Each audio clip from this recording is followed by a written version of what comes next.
Hoy! Hoy! Si Luisity ulit ito at sa reading vlog na ito, babasahin natin ang aklat na Si Janus Silang at ang Tiyanak ng Tabon na sinulat ni Edgar Calabias Samar.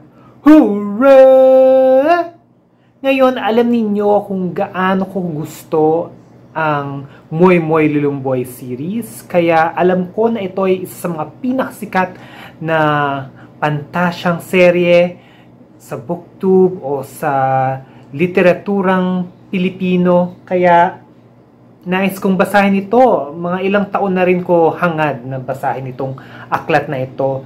At nananabik na ako na basahin at malaman kung magugustuhan ko ba ito. At sana'y magustuhan ko nga ito.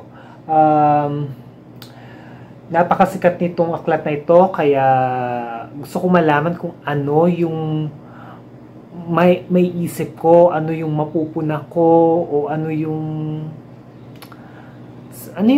malalaman ko. At susubukan natin magsalita sa wikang Filipino kasi gawa ito ng isang Pinoy. Isa ito sa mga libro na pinili ko sa aking TBR pile para sa buwan ng Pebrero ng taong 2025.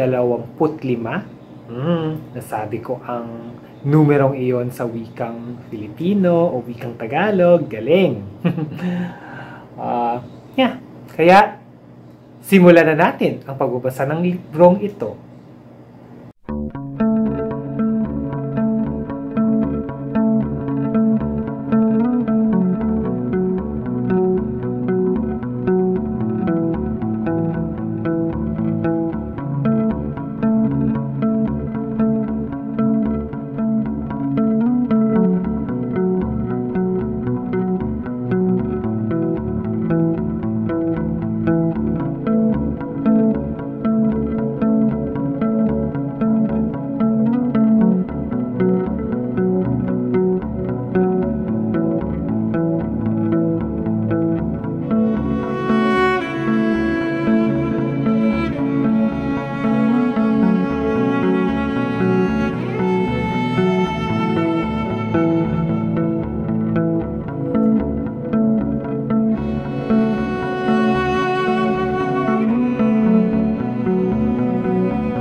Meron akong reading update tungkol sa Si Janus Silang at ang Tiyanak ng Tabon.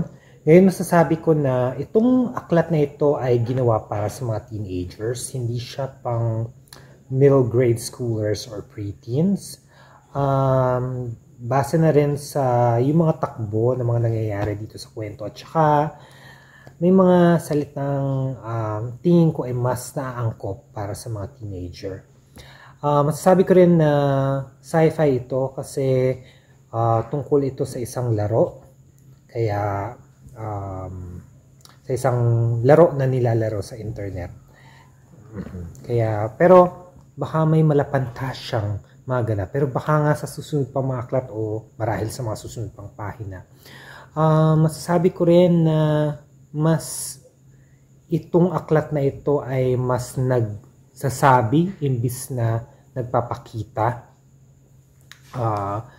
na kung saan parang medyo hindi siya ganun kapasok sa panlasa ko, pero nagustuhan ko naman yung takbo ng kwento, yung mga eksena na nagbibigay ulat si Doris Bigornia tsaka si Noli De Castro. Parang ramdam na ramdam ko talaga yung parang karaniwang pamumuhay ng isang Pilipino. Saka yung mga lugar na mga nabanggit dito. Medyo mabagal ang pag-usad o ang pag-angat ng kwento. Pero ayos naman siya,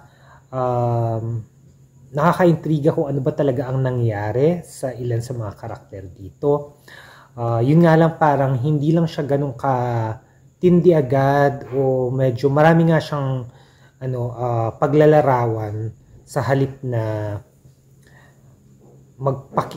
magpakita ng kung ano yung kwento. Parang sinasabi yung kwento imbis na ipakita ko ngayon ito. Pero nakakatuwa naman at Sana ay matuwa ako sa pagtatapos sa ito. Mahigit kalahati na ako dito sa pagkakalam ko. Kaya, babalikan ko kayo. Natapos ko na basahin ang Si Janus Silang at ang Tiyanak ng Dabon. At masasabi ko na karamihan pa rin ng mga bahagi ng kwento na ito ay nagsasabi imbis na naghahayag o nagpapakita. Yun nga, parang kinulang kumbaga yung tindi ng kwento. Parang ano lang siya, parang isang bahagi lang ng isang aklat, imbis na parang mababasa mo yung buong aklat para sa akin. Parang medyo kinulang siya sa lalim, sa tindi.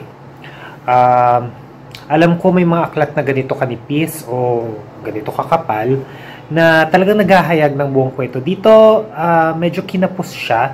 Bagamat, aabangan ko pa rin yung mga mangyayari sa susunod na aklat at sana mas magustuhan ko pa ang susunod na aklat.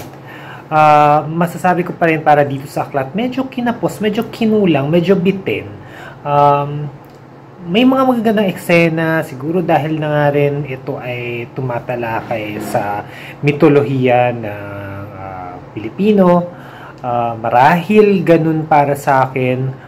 At naihayag naman niya sa ilang eksena. Pero may mga, kumbaga para bang nagsasalita lang. Pero, hindi mo talaga maintindihan kung ano yung kahalaga nung pagkukwento na yun o paglalarawan na yun sa buong kwento. Pero nakakagulat yung katapusan. Kaya masasabi ko may mga magaganda. Pero may mga dapat pang ihasa. Kaya binibigyan ko tong aklat na to ng 3.25 out of 5. Sabihin ninyo sa comment section kung ano ang naging pananaw ninyo tungkol sa librong ito. At saka kung tingin nyo dapat ko bang basahin ng pangalawang libro sa Janus Silang series agad-agad. Kasi gusto ko pa rin pero iniisip ko kung bibilhin ko na ba yung pangalawang libro agad-agad at babasahin ito.